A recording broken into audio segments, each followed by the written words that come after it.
was a little house way out in the country. She was a pretty little house, and she was strong and well-built. The man who built her so well said, "This little house shall never be sold for gold or silver, and she will live to see our great-great-grandchildren's great-great-grandchildren living in her."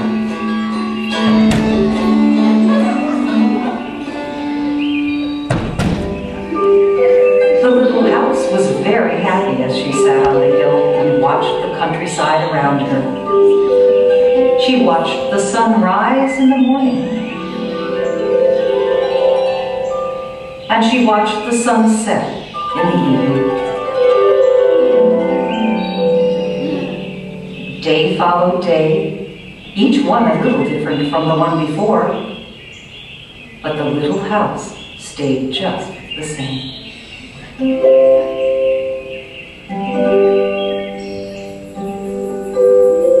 In the nights, she watched the moon grow from a thin new moon to a full moon, then back again to a thin old moon. And when there was no moon, she watched the stars. Way off in the distance, she could see the lights of the city. The little house was curious about the city and wondered what it would be like to live there.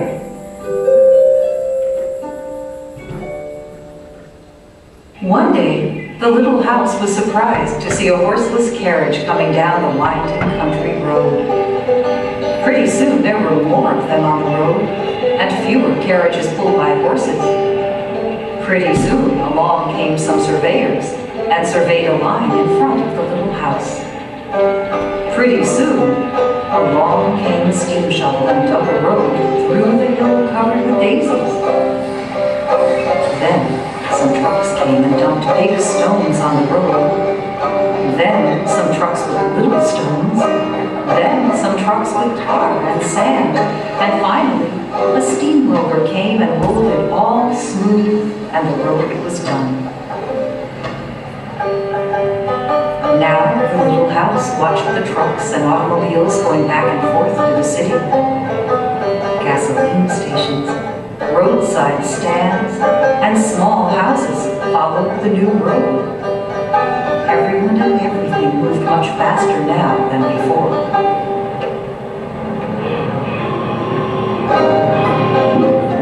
More roads were made, and the countryside was divided into lots.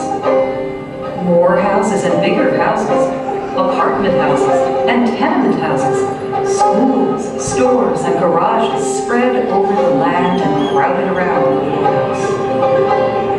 No one wanted to live in her and take care of her anymore. She couldn't be sold for gold or silver, so she just stayed there and watched.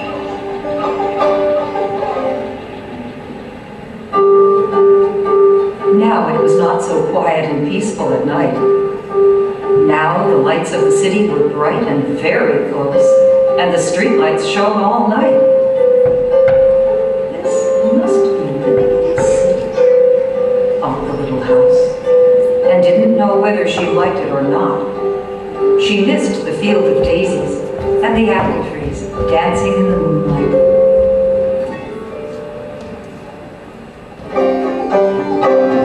Pretty soon there were trolley cars going back and forth in front of the little house. They went back and forth all day and part of the night. Everyone seemed to be very busy, and everyone seemed to be in a hurry.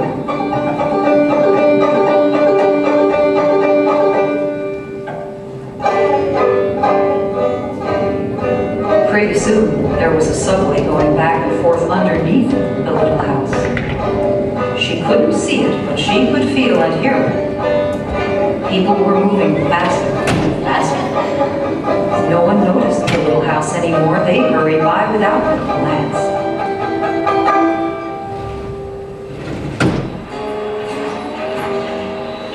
Pretty soon they tore down the apartment houses and tenement houses around the little house and started digging big cellars.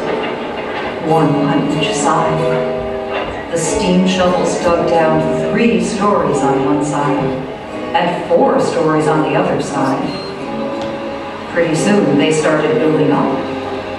They built up 25 stories on one side and 35 stories on the other.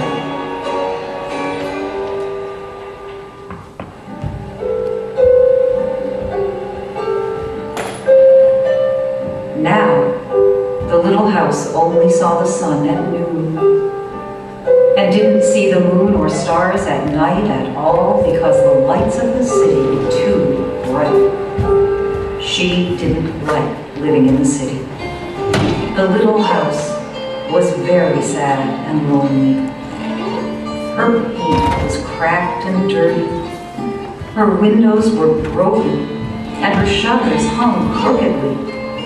She looked shabby, though she was just as good a house as ever underneath.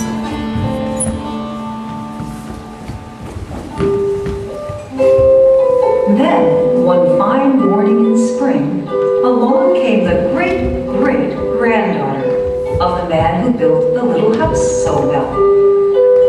She saw the shabby little house, but she didn't hurry by. There was something about the little house that made her stop and look again. She said to her husband, "That little house looks just like the little house my grandmother lived in when she was a little girl. Only that little house was way out in the country on a hill covered with daisies and apple trees growing around." They found out it was the very same house. So they went to the movers to see if the little house could be moved. The movers looked the little house all over and said, "Sure, this house is as good as ever. She's built so well we could move her anywhere." So they jacked up the little house and put her on wheels. They rolled along the big road and they rolled along the little roads until they were way out in the country. When the little house saw the green grass and heard the birds singing, she didn't feel sad anymore.